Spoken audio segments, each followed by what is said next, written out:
私が馬車馬のように働きながら給料のほとんどをつぎ込んでいる再々販70の買い方や維持費と500万円の車を残クレで買うとどうなるかについてお話しします。まず結論ですが、車にかかる維持費は月10万円を超えるので、あらゆるものを犠牲にして車に回す覚悟がなければ維持できません。それでもランクルのようなリセールがバグった車なら最終的にはお金が戻ってくるので、5年間死ぬ気で働ける人にはもってこいの購入方法とも言えますよ。今回は高級車を残クレフルローンで買うことの良し悪しを様々な視点からお話ししていきますね。まず最初に皆さんが気になっている乗り出し価格と月々の支払い額を発表しますね。私が購入したランクルのグレードは AX グレード一つのみで、購入方法は残クレ、頭金なし、ボーナス払いなしの100万フルローンです。車両本体価格は480万円です。これにオプションがもろもろ23万円分と諸費用27万円で合計530万円です。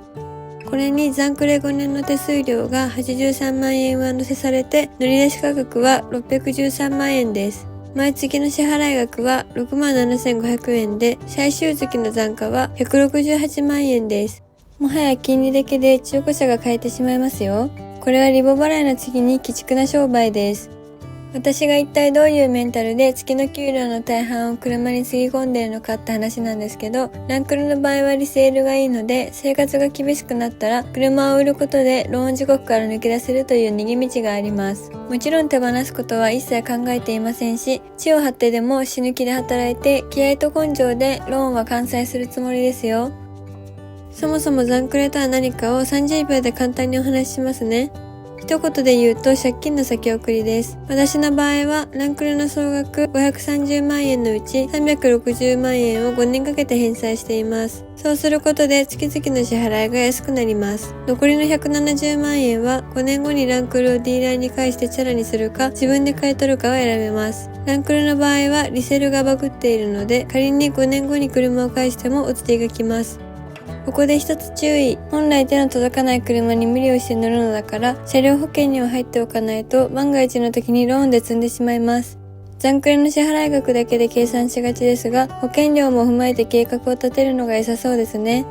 もちろん残クレを選ぶと膨大な金利がついてきます。参考までに低金利の銀行ローンと比較してみます。例えば車両価格530万円のランクルで5年ローンを組んだとします。それぞれの支払い総額は金利 2.4% の銀行ローンで563万3280円、月々の支払いは9万4000円で金利の総額は33万3280円です。残クレローン5年、残価分の160万円も再ローンの場合607万7068円になります。月々の支払いは7万2000円で金利の総額は76万7068円です。金利差は43万円。ジムニーの時は車両価格に対しての金利が割高だったので残クレを選んだことを後悔していましたが、ランクルの価格帯なら納得できますし、月々の支払いが安くなる恩恵も受けられると思いました。手が届かない車に乗れるって選択肢をもらえるだけでもありがたいです。ここからは500万クラスの車を残クレで買うメリット、デメリットをお話ししますね。アルファードやランクル系、ジムニーノマドみたいなリセールのいい車を残クレで買うなら、最終的には払ったお金のほとんどが返ってくるのでお得です。500万クラスの車でも審査が緩い上に、審査結果がその日にわかります。月の支払い額を抑えられているので、車選びの幅が広がります。デメリットもたくさんあります。リセールの悪い車だと生活環境が変わって手放さないといけなくなった時、一括返済できずに地獄を見ます。事故ったら終わり、盗難されても終わりです。背伸びをして残クレを選ぶ場合、車両保険に入る分も計算しないと万が一で地獄を見ます。最終回の残価支払いも再ローンを組むとアホみたいな金利がかかってきます。最終的に買い取る予定なら最終回の残価はなるべく一括で買い取れるように計画を立てておくと良さそうですね。手が届かないランクルを無理してでも買ってよかったことをお話しします。地球上で最後に走っている車はランクルだっていう名言があるぐらい、どこへ行っても生きて帰ってこれる信頼性があります。今後何十年も乗っていけるランクルが一生懸命働いてローンを返せば自分の車になるって考えると、それだけで仕事のモチベーションが上がりますし、日々の生活が楽しくなります。納車から1年経たずに北海道、東北、四国、九州を旅して回りましたが、これはお金には変えられない貴重な経験と思い出です。私がランクルを買った方法についてお話しします。まず、再生班70の発表があった日から毎朝欠かさずにモーターニュースをチェックして販売日がいつかを確認していました。私の場合は発売日にディーラーに駆け込んで抽選申し込みして約1年で納車されました。早い人は数ヶ月で納車されたみたいですよ。再生班70も転売ヤーのクズがのさばっていたせいで欲しい人に行き当たらず、当時は1000万円で転売されている車両もありました。トヨタも転売防止策頑張っているんですけど、対策をすり抜ける輩が一定数いるみたいです。発売日を1日過ぎただけで受注停止になっているお店も多かったので、今後ランクル FJ を買う予定の人は発売日にディーラーに問い合わせるといいですよ。FJ はしっかり転売対策されることを願っています。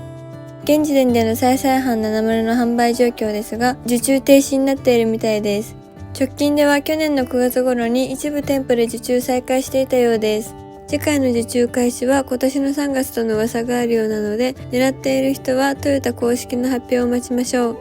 ランクルを契約する時の特殊な条件をお話します。形式上は抽選販売でしたが、実際はオプションの内容や購入方法によって優遇される仕組みになっているようです。これはネットでも言われていますが、購入方法では転売ができないキントが最も優遇されて、他にもコーティングの施工や下取り車両の有無で変わったそうです。逆に現金一括だと簡単に転売できてしまうので、問答無用で弾かれたそうです。あと1年間は転売しませんって契約書も書きました。それでも1年以内に転売が横行していた様子を見ると、トヨタ側が転売ヤーを徹底的に叩き潰すのは難しいみたいですね。今後トヨタで抽選販売があった時の参考になれば嬉しいです。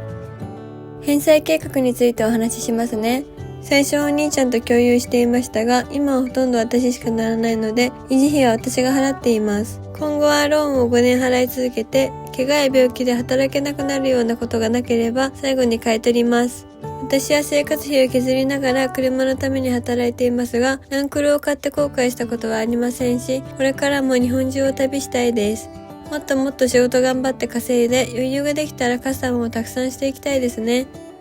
長くなりましたがまとめますね。ランクルみたいな500万クラスの車を残クレで買うのは保険などの維持費も全部ひっくるめて計算して計画的に維持できるのであればありだと思います。ただある程度のリセールが期待できる車じゃないと数年後生活環境が変わった時に手放すという逃げ道がなくなってしまいます。ローンの金額だけじゃなくて保険、リセール、その他維持費も全て考えて乗れるなら仕事のモチベーションも上がって楽しくなると思いますよ。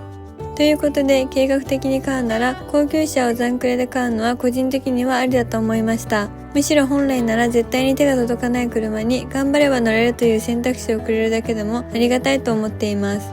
ここからはランクルに乗ってからのトラブルとか思ったことをお話しします。ランクルを買って後悔はありませんが、しんどいことが一つあります。それは盗難に怯えるストレスです。ランクル乗るなら盗難の覚悟が必要ってことはわかるんですけど、セキュリティを何重にもかけていても不安になります。最近は250の盗難も増えているようです。なんで盗まれる側が高いお金を払ってセキュリティ買ってビクビクしながら過ごさないといけないのかって考えると頭にきます。そもそも日本は車窃盗の罪が軽すぎて本当に理解できません。問答無用で島流しにしてやりたいです。ということで窃盗団が一人残らずくたばりますように。ランクルのトラブルについてお話ししますね。タフで完全無欠に思えるランクルですが、私の不注意でトラブルが起きました。一つ目は山奥でタイヤがパンクしてしまいました。原因は道路に落ちていた除雪車のチェーンを踏んだことだったんですけど、これは対策のしようがないですよね。スペアタイヤがあって本当に助かりました。今後はトルクレンチとかも買っておこうと思います。二つ目はバッテリー上がりです。私のランクルはセキュリティの関係でバッテリーが上がりやすくなっています。東北旅の途中でバッテリーが上がってエンジンがかからなくなりましたが、ブースターを持っていたのでなんとかなりました。これも原因をたどると窃盗団のせいです。本当に腹が立ちますね。車体が大きいといざという時のアイテムも積みながら旅をできるので安心ですね。いざという時に使える工具や緊急のアイテムなど旅に役立つアイテムがあったら教えてもらえると嬉しいです。まだ走行距離26000キロでランクルにとっては赤ちゃんなのでトラブルはこれぐらいです。最後に憧れの車についてお話しします。皆さんは再生班の70にもトゥループキャリアがあるのは知っていましたか？トゥループキャリアは簡単に言うとランクルの貨物バージョンです。発展途上国では救急車として、山岳地帯ではワクチン運搬車として使われていたり、世界中で活躍している素晴らしい車なんですよ。これを車中泊仕様にしたら最高なんじゃないかなって考えたんですけど、日本で販売されることはないそうです。調べてみたんですけど、舗装された日本の道路ではハイエースが走れて、その役割を担っているからだそうです。トヨタは本当に必要とされる場所に必要な車を届けるっていうスタンスなんだそうです。ジムニーにも言えますが、日本の車が世界中で活躍しているのってなんだか嬉しくなりますね。最近のトヨタは恐ろしい勢いで新型車を発表していますよね。2026年にはアメリカ生産のタンドラ、ハイランダー、カムリを激輸入する発表もあったので、これからが本当に楽しみです。特にタンドラやハイランダーはめっちゃ気になるので、レビューもしたいですね。今回は要望の多かったランクルのザンクレについての動画でした。ザンクレについては賛否が分かれる話題なので、皆さんの意見も教えてもらえると勉強になりますし、今後車を買う時の視野が広がります。よかったら皆さんの意見も書いていってくださいね。今回も最後まで見てくれてありがとうございました。じゃあまたねー。